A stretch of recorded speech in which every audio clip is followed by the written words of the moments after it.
सब ताली तो ताली है फिर ये ना जाए खाली। बजाओ बजाओ बजाओ राधा नाम की ताली, बजाओ राधा नाम की ताली। सोन का देखो, आपने देखा होगा आपका खेत खड़ा है जिसमें अनाज है, पक चुका है, बस निकालने वाले वो पक्षी आके बैठ जाते हैं। तो पक्षियों को भगाने के लिए क्या करते हैं?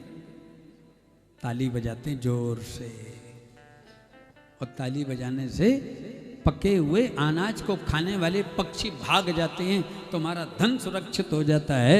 ऐसे ही ये जीवन की अमूल्य निधि हमारी आयु, और जिसको काट रहे हैं कौन? दिन रात रूपी दो चूहे उम्र को रोज काट रहे, एक एक क्षण तुम्हारी आयु को खत्म कर रहे हैं।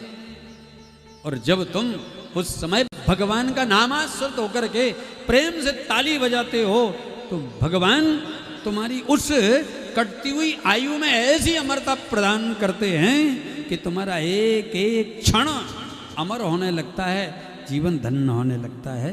बोलो राधे राधे। लेकिन एक बात और ध्यान रखना सज्जनों, जैसे तुम भगवान का चिंतन करते हो ना, भगवान भी तुम्हारा चिंतन करता है।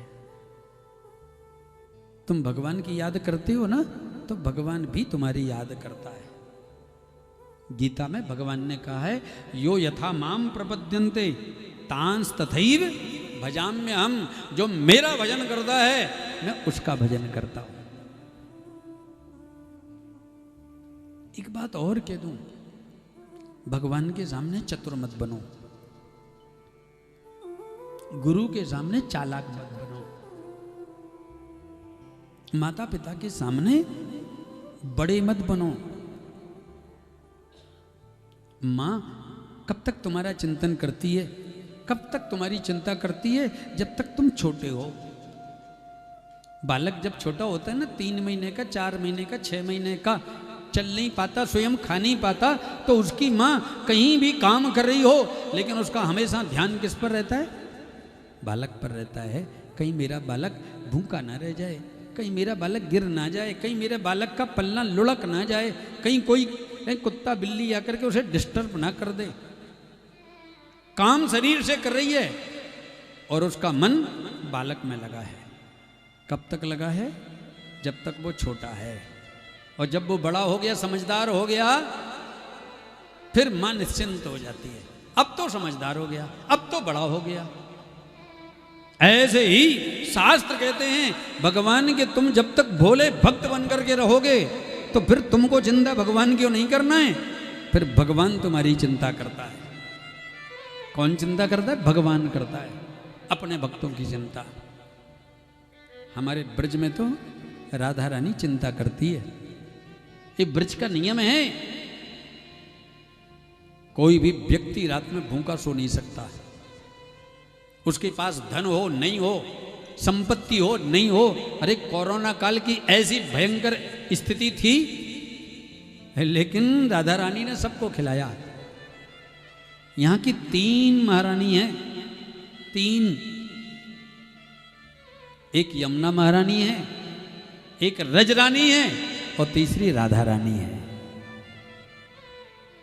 रजरानी जो ब्रजरज है, ध्यान रखना, ये साधारण नहीं है। यहां पर मंदिरों का महत्व नहीं है, यहां पर रज का महत्व है। इस रज को ब्रह्मरज कहा जाता है। ये ब्रह्मरज है। वृंदावन में तो आकर के रज को प्रणाम कर लो, सारे दर्शन हो गए, सारे दर्शन हो गए। और तुमने रज के महत्व को समझा नहीं। रमण रे तिलोटो नहीं कियो न यमुना पान, रे नर तू समझो नहीं ब्रज को महत्व महान। यहां पर तो हम जब घर से निकलते हैं तो सबसे पहले ब्रजरज को प्रणाम करते हैं। प्राचीन संत यहाँ जूते नहीं पहनते थे। आपके बीच में एक संत बैठे हैं, श्री गुलशन चतुर्वेदी जी, 3 साल से हमने देखा है इन्होंने जूता चप्पल नहीं पहने। हाँ, कुछ करोगे तो कहेंगे, अच्छा कहोगे तो करोगे तो कहेंगे, बुरा करोगे तो कहेंगे। जिसमें हमारे कन्हैया नंगे पांव रमण करते हैं, ऐसी रज में हमको कोई भी उपनय पहनने का अधिकार नहीं है। यहाँ के संत तो प्रभु की याद में जाते हैं और दर्शन करते करते रुदन करने लगते, मेरा कन्हैया कब आएगा मुझसे मिलने। अरे तूने कहा तो था कि मैं परसों आ जाऊंगा, बरसों व्यतीत है गए और अभी तक तू आयो ना है। ये ब्रज की परंपरा बड़ी अद्भुत है सज्जनों।